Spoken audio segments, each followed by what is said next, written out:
Netflix just released the third and final part of the Fear Street trilogy, Fear Street Part 3, 1666. So let's talk about the end of the trilogy.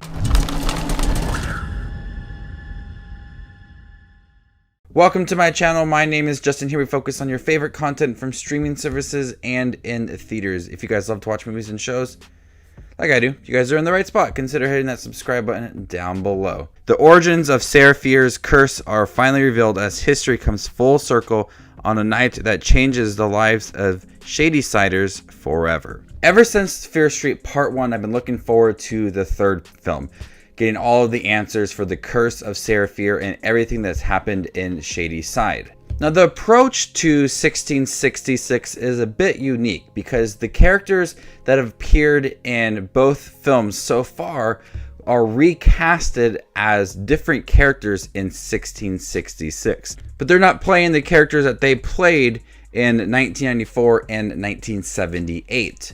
And the whole film does not take place in 1666, as they're trying to solve the curse in the current timeline of 1994. I thought all of the moments within 1666 were really well done, offering a really limited environment for it and having the characters feel very personal and relatable too. And what led to this curse? What led to Sarah Fier becoming a witch? Obviously sinning and welcoming the devil into the town. I was curious to see how everything was going to happen. And I really liked the character of Sarah Fier and Hannah Miller as well. Those two characters, the town believes for them to be witches.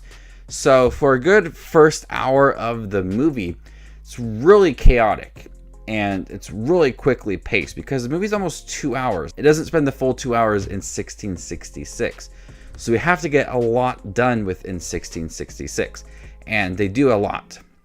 And I think they do a great job of answering questions about what led to this curse, why was Sarah Fiers affected by it, and how can people in 1994 solve the curse so everything can go back to normal. They do a great job of really adding a lot of development for Sarah Fiers and Hannah Miller throughout this movie.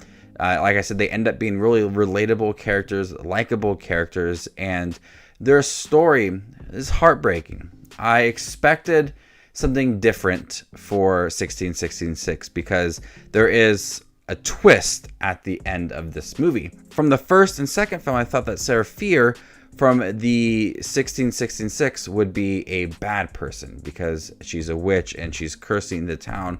That's where my mind just was ultimately going when watching the first two films. But when I see the third film, I see this really heartwarming story between two characters and really personal touch that. And then eventually the twist that we do get leads to the character of Sarah Fier really changing and having a completely different mindset for this character because of what had happened to her in 1666. And then we do get the moments again in 1994 and we learn about everything that had happened. And it's a pretty unique twist. Adds a lot to 1978 and all the moments for 1994. Like I said for part 2, this film is trying to answer questions from the previous two films while also trying to be its own thing, create its own story.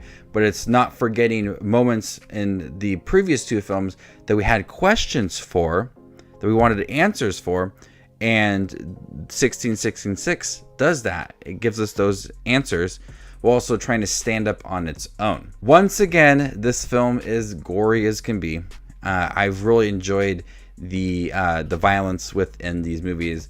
I thought, oh, Fear Street, written by R.L Stine. It's going to be friendly. That's not at all. I'm not sure which one is the bloodiest, but there are some pretty gnarly kills within this movie. And the overall atmosphere, like I said, it's very limited environment. The costume designs, the setting, it all fits the time period very well and offers some really bleak moments. The tone is very dark and bleak. There's really not much going for it besides this small town and the limited amount of citizens within it. And people have this mindset that if you sin, you're welcome the devil into our town and you need to be hung. And so that's ultimately what happens to Sarah. And we watch this really heartbreaking story develop throughout the film when she's just trying to express her feelings for someone. I really like what they did with 1666, and then we did a lot more of 1994, and really finishing up that storyline from the first film.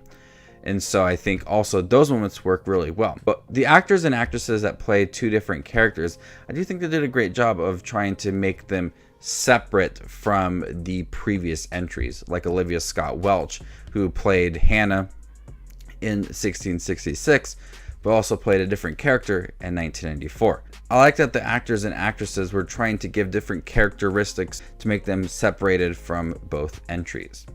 Overall, Fear Street Part 3 was a satisfying conclusion to this trilogy. Very unique experience on Netflix. I wish that Netflix would continue doing this. Hopefully that they can continue doing more Fear Street trilogies down the road, maybe once or twice a year. I think it's a unique approach to bringing in a popular book series to adults now. It's very bloody.